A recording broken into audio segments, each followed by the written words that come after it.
what I want to talk about is what is this issue, and again, I hear it all the time, is about liability. Liability and fire, hand in hand, everything and always.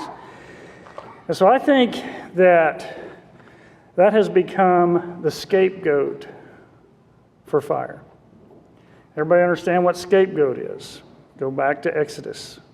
Talks about that. The sins of the nation of Israel were placed upon the scapegoat, and the scapegoat was placed to roam in the wilderness.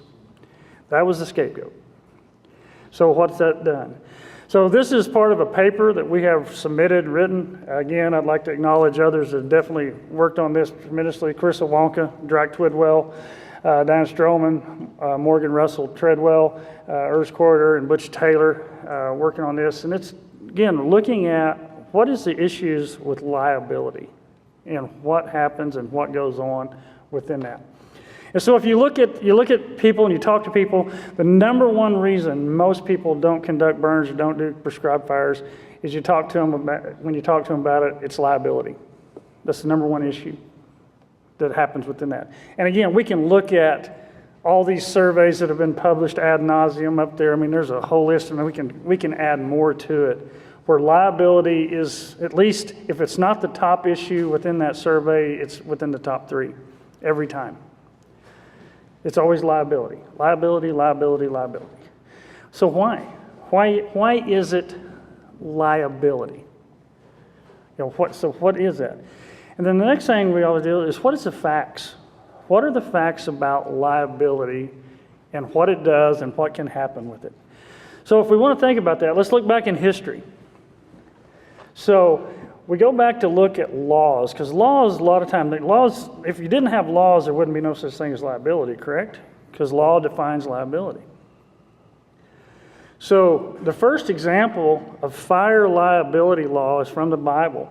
Again, goes back to Exodus 22. It talks about whoever's fire gets loose, burns neighbor's corn, you are liable for that. So this is Levitical law from the book of Exodus. So that's the concern with fire law has been back since those times. Some of the first written examples, in more modern times of law, come again, 1368, King Edward talked about, again, a strict liability law that if your fire got loose, no matter what, you were liable for whatever reason. Again, these laws weren't set in example a lot of times just because my pasture burned the neighbor's pasture. It was because houses were close-knit, communities were close-knit, they were flammable, and that was what was going to happen. So a lot of times it dealt more with the property rights.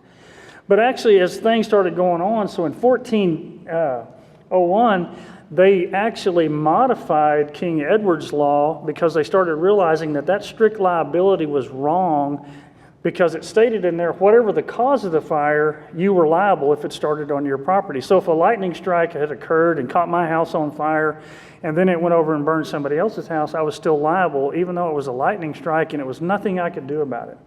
So then they started putting a little bit of limitation to that liability in 1400 within what they could do. And so again, these were all laws that were brought to America by European settlers. So the next thing we look at is, so what laws did the Native Americans have about fire? Because they were the fire setters and the fire people on this continent. What were their laws? About the only thing I could find, the best thing I could find, was this quote. This is what happened. White man ruined this country because we restricted fire. And within doing that. And so again, that kind of laws have led to that concern about liability.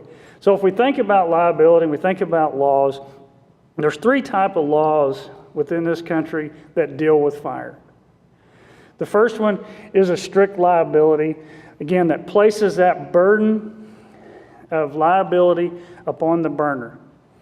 So it's a strict liability law. You cause that fire you start that fire, it causes damage. You are liable no matter what you do. or what happens. That's an example of actually an old type law, an English type law, again, where it says you are guilty until you are proven innocent, which is totally against what our Constitution states on most everything that we do, if we look at criminal liability. The second is a simple negligence law, and that states within that the plaintiff has to prove that you were somewhat negligent with your fire. So you did something wrong to cause that fire to escape and cause damage to my property.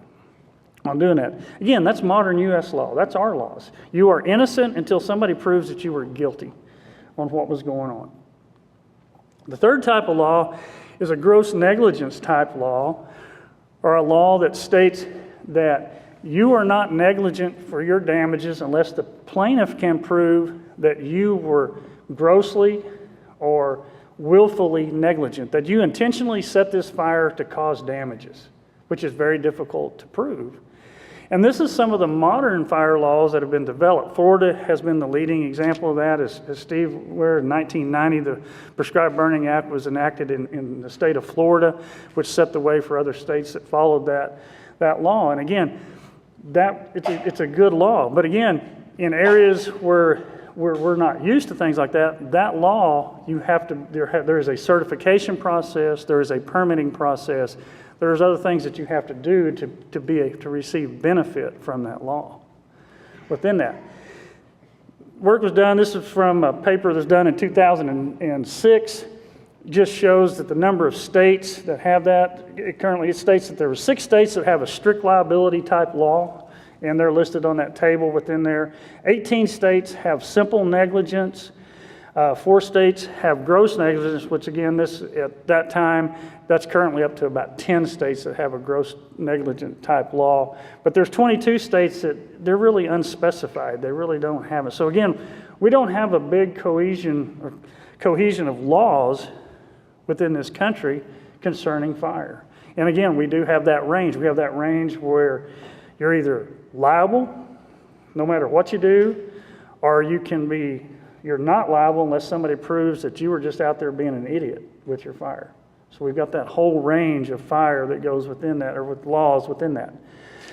And again, no matter what the law or that liability or that leads to that, it's the people choose not to burn or what they can do with that. I was in Florida several years ago speaking with a group of ranchers, private landowners in Florida. Again, Florida has by far the best law for prescribed burning in the country. It's burner friendly. I asked these landowners, why aren't you burning more? You know what their answer was? Liability. And they're in a state that liability had to be proven grossly, you had to be proven grossly negligent before you're liable for anything. And again, liability still tops the meter on that. This graph showing there, that's from a survey we did back in 2015 from the Nebraska, Kansas, Oklahoma, and Texas. We asked PBA members to rank what is the most important things that need to be done, membership, training. Look what ranked as number 5. The least important thing on anybody's radar was new laws. So again, these are people that are using fire, and they rank new laws as the least of their worries. Training, membership, equipment, membership, that stuff is what's more important, but laws aren't. But again, we still hear the liability is the main reason why we're not burning upon that. So that leads to this question. So are the people that are burning currently, again, a lot of that is you guys out there, are you burning with disregard for the law, or are just not concerned with the law and the liability because you're getting fire on the ground and you're not asking that question, I'm not burning because of liability? Or the second question gets to be, which I think becomes the main reason, is that I think the word liability is an excuse for people not to burn. They're going to use it as an excuse no matter what. Because again, we have people that are like you that burn multiple burns every year. Again, liability is in your thoughts, but it doesn't hinder what you do. Why is that? That's the big question. Why? So why do we have those differences?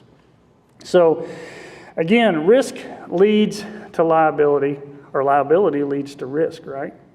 Because again, that's what we're into, trying to manage risk. And risk is defined as a likelihood of liability or a loss from exposure to any kind of harmful action or event. That's that risk. What risk are we going to happen? What's going to happen with us? How's it going to happen?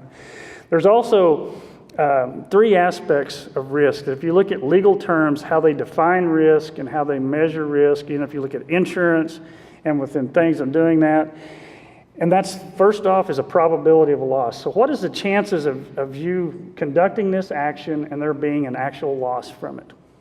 Be like, if I drive a car, what is the probability of me being involved in an accident? What is that probability? The next thing is to what degree of exposure to a loss?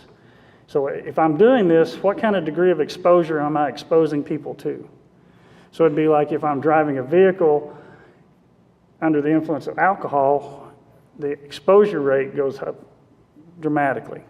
Or if I'm sober, it doesn't.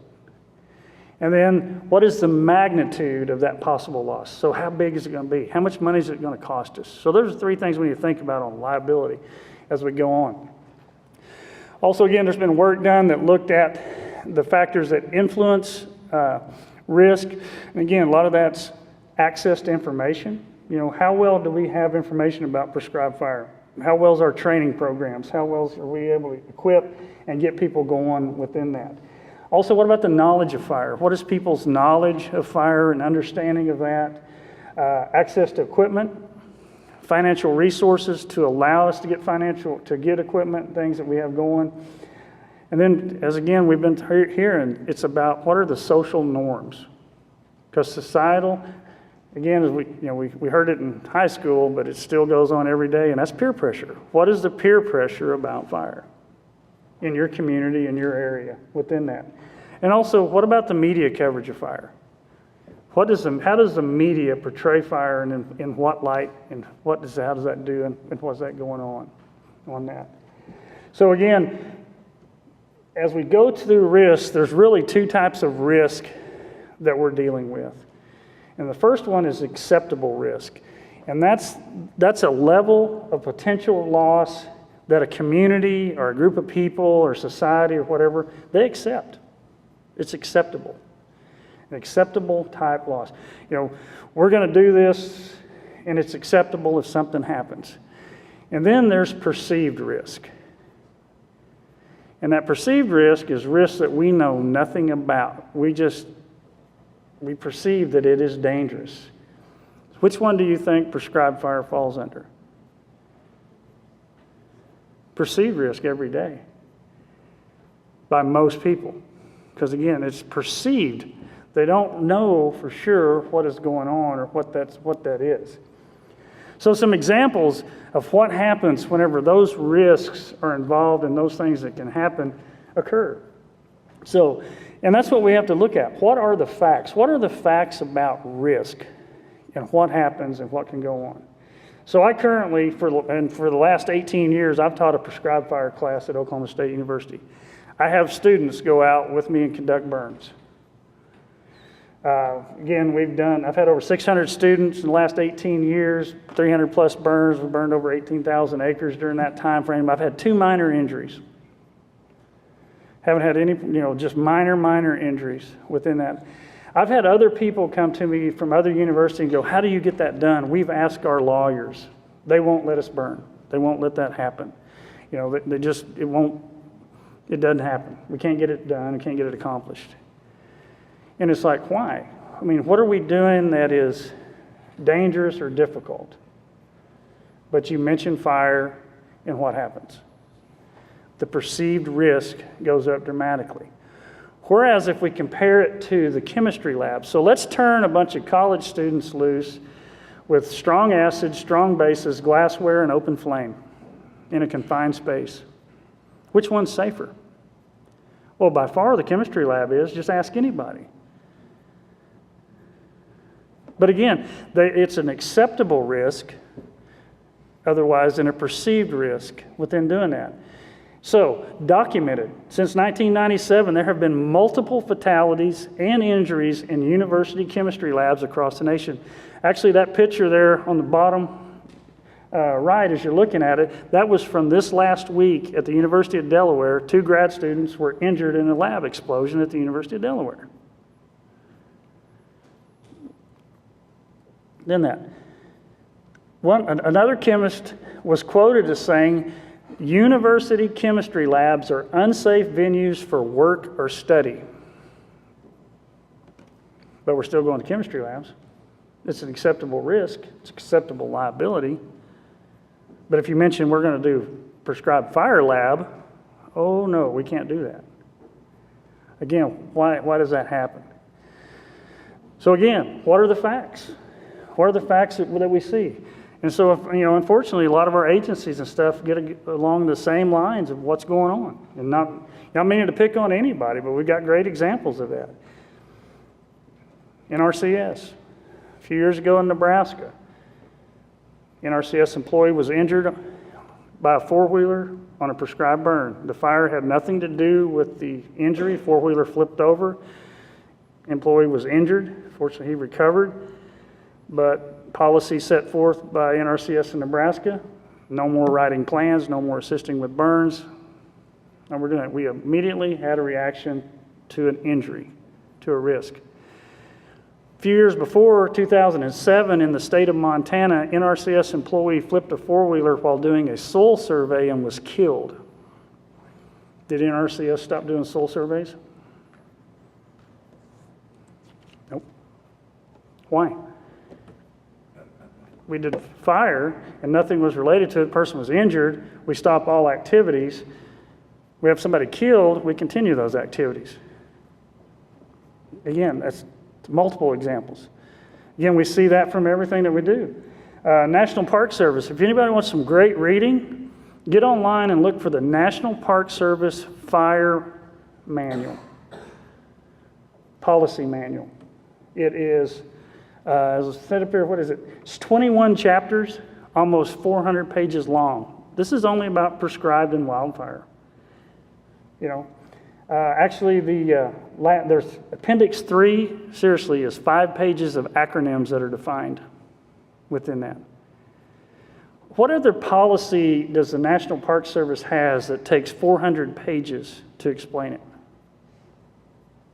And why? Why does fire get such special treatment? Nature Conservancy. Nature Conservancy, there's another good reading. 112-page fire policy. This is an NGO. Bob Hamilton, does Nature Conservancy have any other policy that's 112 pages long or longer? Probably not. But why does fire get special needs on that? My big question is, what's the federal driving policy? How many pages is it? Because again, the most dangerous activity any employee can do is drive a vehicle. And one thing I've been trying to get, and it's kind of hard to find, is get all the agency driving records and see how many fatalities have occurred in the last 20 years by federal agents, federal employees, and then ask the question, why are they driving cars? Because the risk is so much greater for that employee to drive a vehicle than it is to conduct a burn, but the perceived liability is way out there. So again, why perceived risk? Why do we go off of perceived risk? That's a big thing. Well, part of it is there's been things defined as risk bias, where people start having biases towards certain risks and things that go on. And so again, loss aversion, again, that's where you're trying to avert any kind of loss, looking at how are we going to do that? How do we manage that? How do we manipulate that loss and to keep from happening on that? And an example of that could be differences in laws. So as I have on there, Oklahoma and Texas law. So in Texas, if I have a fire escape, burns over on a neighbor's, and I burn up any tree, cedar, anything on that is all private property, and I would have to pay for damages for those. In Oklahoma, you have to prove that those trees have some type of ornamental or marketable value before they cost you anything. So there's a difference in law that can deal with loss and that risk and the things that go on. The second one is discounting, and again, that's where we discount those actions. We start, trying to go away from them, step back from them, and do something different. So again, looking at the short term instead of the long term. Again, just like what Drac was talking about, if you discount that long-term impact by doing short-term things. You put Band-Aids on an amputation is all you're doing. Again, that's talking about mechanical. It's talking about chemical. Doing those short-term, but in the long term, you're not really doing anything within that. And that's what happens to a lot of it. And then the status quo bias. That status quo is we're just gonna maintain and we're gonna do what the status quo or what the political or the social climate is. And we're just gonna do that. And so a lot of times that's do nothing. Just like we heard that there ought to be, doing nothing has a cost. It does have a liability. It does have a risk of doing nothing. But also it's the same thing as that status quo, as we've heard. It's fire suppression. Again, we continue to send people out to fight fires because we're trying to support an industry that's going on out there instead of letting stuff burn or instead of setting them to begin with. And for what reason? What are they protecting? Grass and shrubs and some trees? But we're going to risk them. We're going to 3,000% greater chance of risking somebody's life because that's an acceptable risk, right? Because the perceived risk is that prescribed fire is dangerous and somebody's going to get hurt. But what are the facts? We hear that a lot. Better not conduct fires. It's dangerous in doing that. Why? It's the perceived risk. It's not the documented and acceptable risk. So let's look at burn records. So if that's the case, all these fires get away, because that's what you hear from everybody. Oh, that fire's going to get away and going to burn the whole county up. Okay, let's hear about that. Let's find out what are those records and what can we do. So federal report, this is 2012 from the Wildfire Lessons Learned Center. This was from all the federal agencies conducting fires during 2012. They conducted over 16,000 burns on over 2 million acres. They had an escape rate of 0.8%, correct? That figures out, if you do the math, that's about 133 escapes out of that many burns. And they're defining an escape as something they had to call for assistance to help put it out. Okay? That's pretty good. 0.8%. So if we look at prescribed burn associations, landowners. So this is from a survey that we published in 2015, surveying Kansas, Oklahoma, Nebraska, and Texas. We had almost 1,100 burns reported. Within that, on about 500,000 acres of land, we had a 1.5% escape rate. Again, an escape is defined as having to have somebody come and assist you put it out. So you had to call the fire department to help you put it out. The largest one that was listed was 2,000 acres on that. But also, again, there was no claims or no lawsuits on any of those nearly 1,100 burns. What about individual records? I visited 2 weeks ago. I just visited with a guy that worked for the Forest Service in East Texas. He told me, he said, in the last 30 years, I've burned over 1 million acres in East Texas. He said, never had an escape, never had an insurance claim or lawsuit. Buddy of mine that's a private contractor in the southeastern U.S., burns in Georgia and Alabama and Florida. He's conducted over 2,000 burns on 300,000 acres, has never had an escape, never had a claim, never had a lawsuit. Another contractor I know in Texas conducted over 300 burns in the last probably 10 years, 300,000 acres, no claims. Myself, I've conducted almost 1,200 burns. I've had 3 escapes. One of them I already had out before the fire department even got there. Never had a lawsuit, never had insurance claims on doing that. We got records. Where does that come from? Again, as Russell talked about our burn entry form that we had, if you look at the total since 2014, we've had over 1,300 burns reported on this, representing over 500,000 acres on that. 77% of all the burns reported had volatile fuels involved, so people are burning with volatile fuels. I mean, this is not just going out and burning a little bit of grass. This is burning volatile fuels, cedars and other things that are volatile fuels. Within that, spot fires, biggest 90% of all the spot fires. So a spot fire is a fire that occurs outside the burn unit, but you extinguish it with the equipment people you have on site. 90% of all those are less than an acre in size. And actually, if you look at that 90%, 75% of that is less than 1/10 of an acre in size. Escape fires, 68%. 68% of those are less than 10 acres in size. Again, where's the county getting burned down at? You know, what's going on in that? Out of all that, those listed on those 1,300 burns, there was one claim. And I put the picture on the top up there of the phone junction box because that's what the claim was about. They did a burn. There's folks in Oklahoma here from a PBA. They did a burn and the grass was so tall in the ditch, the guy never noticed there was 2 telephone junction boxes in the ditch. They burned them and melted the wiring, and the phone company charged them about $3,000 to fix the boxes back. They made a claim against them. But that was it on that.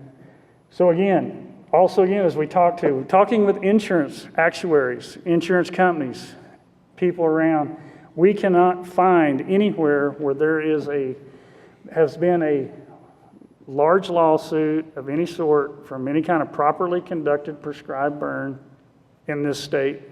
And also, we start looking in other states, and you can't find it. If you know one, let me know. I'd love to know, because we're trying to put this stuff together. You can't find it upon that. Now again, properly done burns, can't find it. Other states, we're doing that. There's plenty of cases from wildfires. You know, we can find power lines slapping together, railroads starting it, welders starting fires, all kinds of stuff, yeah. But where's the ones from properly done burns? They're not out there. You know, not doing that. So again, you know, how can we do that? There was one case that we have found in 1995 in Osage County. There was a fire. Guy conducted a burn. It burned 200 acres over on a neighbor. The guy filed a $9.3 million lawsuit. And think about this. There was no structures or any kind of personal property involved in that. So essentially what I figured from that, it's about $1 for every blade of grass. About all I can figure. It actually did go to court. And the only biggest claim to this is the biggest problem. They didn't find anything for the plaintiff. He didn't get any money out of it. But the defendant, the rancher that set the fire, did have to spend almost $500,000 in defending himself.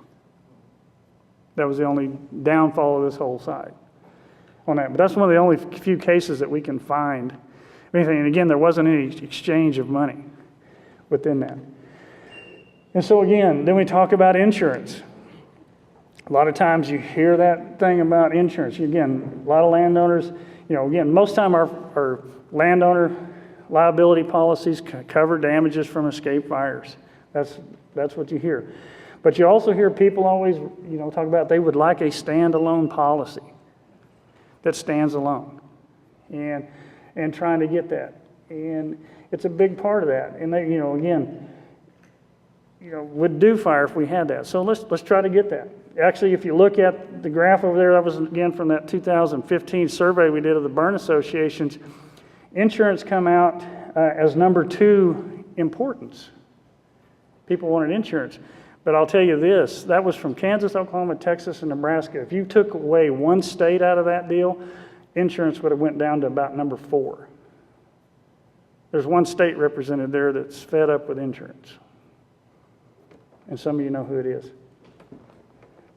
within that. So in 2015, OPBA, with work, and again, with, as Russell said too earlier, with information from the burn entry form and stuff, we talked to some insurance company. We were able to get a standalone prescribed fire insurance policy that was there. It was affordable, had great coverage, so they started offering it. 2016, they dropped coverage. Why? Lack of sales. Where's all these people that said they wanted insurance at? Why didn't they buy it? Because I believe, as well as anything, it's an excuse they use not to burn. It's not a reason, it's an excuse. Because we're still getting stuff burned. So again, is it a need or is it an excuse that people use? That's the big thing. So the take-home messages of this, again, fear the fear of liability has been around. And again, we've had laws since biblical times. So again, it's actual. There's actual laws out there. But again, what is it going for? What does it do on doing that? And perceived risk appears to really dictate why people don't burn. It also dictates fire policy. It dictates laws.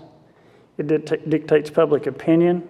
It's all about what's perceived. It's not what's factual. Again, actual risks, typically they don't even get thought about. Administrators, higher-ups, they make more decisions without the facts than they do with the perceived facts than they do with the actual facts. And again, a lot of times it's just not even understood. People just don't understand fire and doing that.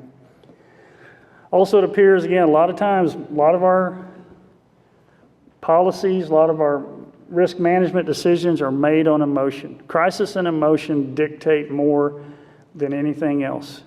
Somebody gets hurt. We're going to change policy immediately without considering the facts or considering the consequences or considering what's going on.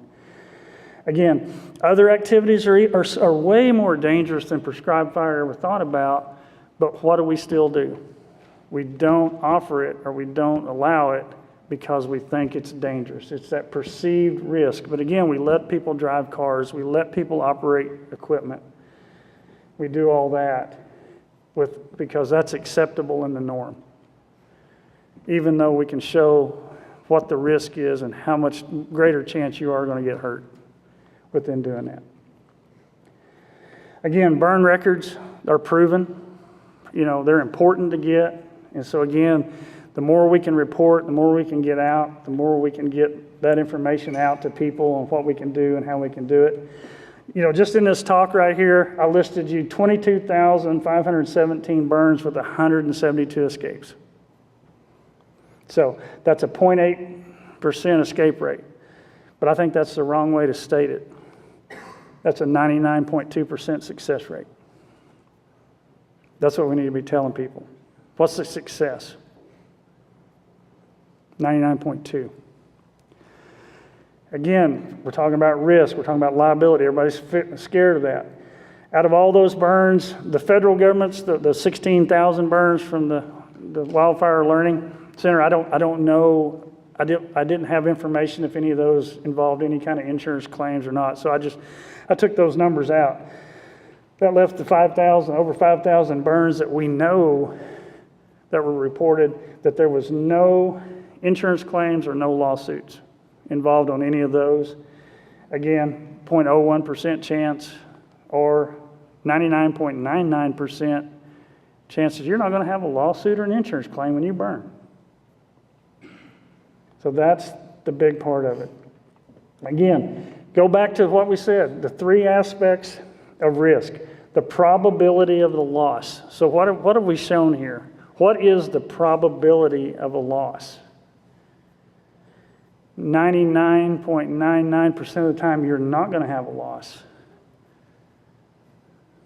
What's the probability of a loss? What's the degree of exposure to that loss? So what am I exposing myself and other people to this loss? Way less. Then what is the magnitude of that loss? Again, what did we show on all the on the claims and all these big lawsuits? Where are they at? There's not that magnitude. We can't find it. We can't do that. So again, where is that fire that burns up the entire county and we lose the farm on it? I'm looking for it. Please show it to me because we're trying to find it. So With that, insurance, it's an excuse. People don't burn. Liability, it's an excuse. Liability, it's a scapegoat.